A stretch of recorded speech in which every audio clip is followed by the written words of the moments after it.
Dan dimensi itu harus ada di atas sana. Banyak sekali berita-berita yang menampilkan tentang perusahaan moral anak-anak muda. Ini itu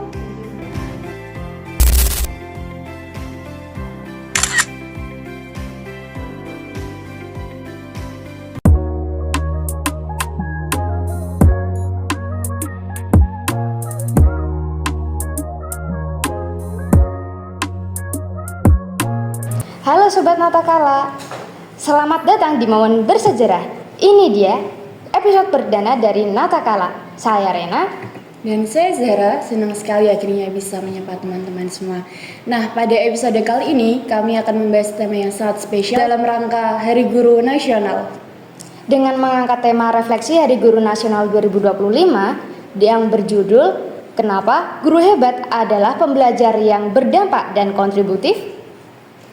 Nah, pada kesempatan kali ini kita kedatangan tamu yang sangat spesial, yaitu Bu Muslihah selaku guru SMA Negeri 1 Nalumsari sekaligus co-founder dari Yayasan Kali Ilmu Indonesia. Baik Bu Muslihah, terima kasih telah menyempatkan waktunya untuk datang di podcast perdana kami.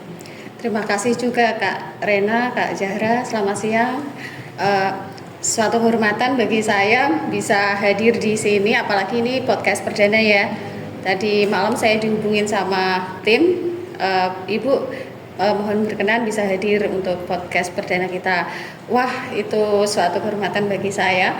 Semoga podcastnya ke depan Natakala selalu sukses selalu, jurnalistiknya juga tim-timnya ya. Amin. Baik Bu Mus, menurut Bu Mus, apa saja peran guru dalam mencerdaskan bangsa, terutama di era disrupsi seperti sekarang ini? Wah, pertanyaannya keren banget, bagus nih Kak pertanyaannya. Menurut saya peran guru sekarang itu nggak cuma mengajar materi di kelas, tetapi lebih dari itu. Di era sekarang ini, peran ini telah berubah menjadi 3 dimensi. Pertama, guru sebagai learning designer, di mana seorang guru harus bisa merancang pembelajaran yang bermakna dan relevan bagi siswa. Yang kedua Kak, yang kedua itu navigator karakter.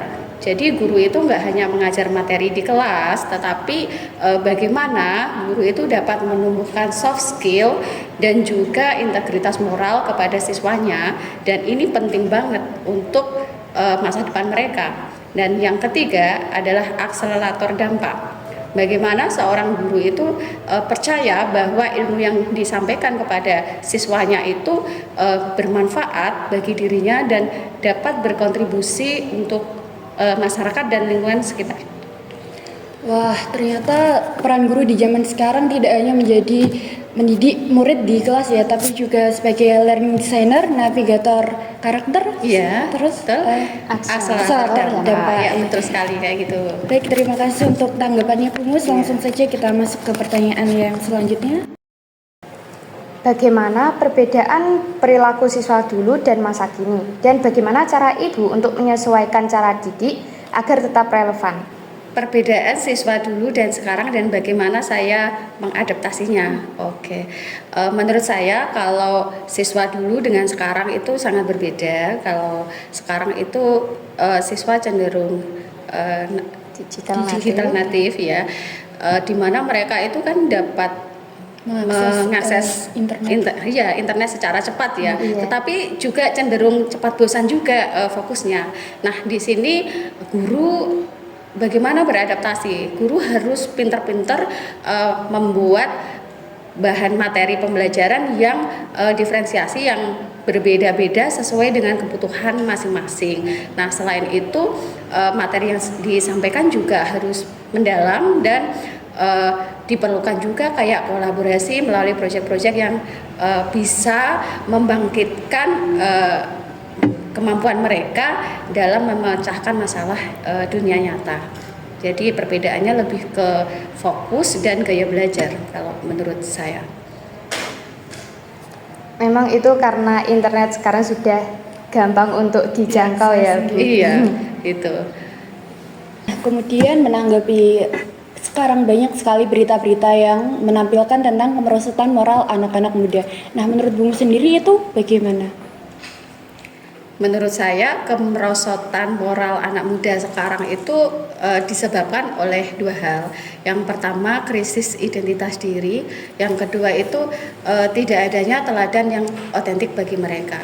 Jadi peran sekolah juga peran orang tua di sini menurut saya bisa berkolaborasi sebenarnya.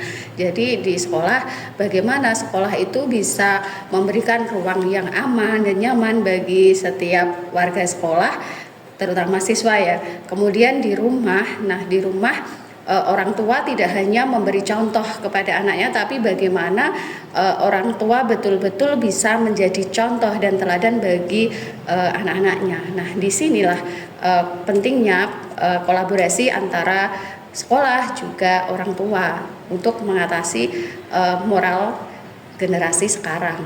Gitu. Nah, sebenarnya mereka juga masih sedang mencari jati dirinya, jadi menyerap perilaku di lingkungan sekitarnya begitu ya Bu. Iya, jadi selain sekolah, orang tua juga lingkungan sekitarnya. Nah, ini betul-betul harus berkolaborasi untuk mengatasi krisis moral bangsa, terutama anak-anak muda ya, untuk anak-anak sekolah ini agar perilaku bullying itu nggak terjadi di sekolah, di rumah, dan siswa itu tahu yang terbaik bagi dirinya. Iya. Baik Bu, langsung masuk ke pertanyaan selanjutnya. Apa harapan yang Ibu miliki untuk pendidikan dan generasi muda di masa depan?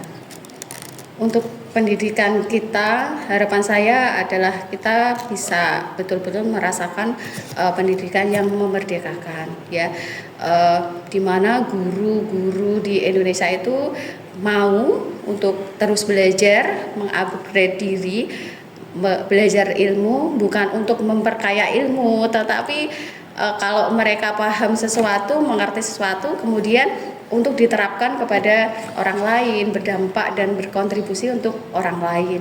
Yang kedua, untuk generasi sekarang, generasi muda seperti kakak-kakak ini, jadilah pembaharu. Pembaharu itu pribadi yang enggak hanya cerdas, mau belajar, tetapi juga yang punya hati nurani dan kontribusi nyata untuk diri sendiri maupun lingkungan sekitarnya. Itu sih menurut saya. Jadi bukan kemungkinan kita beranggapan bahwa belajar di kelas itu hanya untuk mendapatkan angka nilai-nilai yang bagus. Tapi ternyata tidak hanya sekedar itu ya. Jadi bagaimana kita menerapkan ilmu yang kita dapatkan dikolaborasikan dengan perilaku kita, dan bagaimana kita dapat menerapkan ilmu itu di lingkungan sekitar kegiatan Iya, betul. Selama ini kan kita belajar supaya jadi pintar gitu kan. Tapi sebetulnya lebih dari itu. Jadi kalau kita sudah pintar, kita ngapain gitu. Jadi kan kita kontribusinya kita bisa menerapkan ilmu itu kepada orang lain gitu. Semoga harapan Bungus dan harapan tentu saja menjadi harapan kita semua dapat tercapai sehingga pendidikan di Indonesia ini juga bisa semakin maju. Amin. Terima kasih Bungus untuk sesi podcast hari ini sudah memberikan sedikit pembahasan dan ilmu-ilmu yang tentunya sangat bermanfaat bagi saya, rekan dan juga teman-teman di luar sana. Sama-sama, terima kasih Natakala telah mengundang saya, senang sekali. Semoga sukses selalu untuk kalian semua. Terima kasih. Selamat Hari Guru Nasional ya, Guru Nasional. untuk murid-muridku semua, untuk semua guru yang ada di seluruh Indonesia.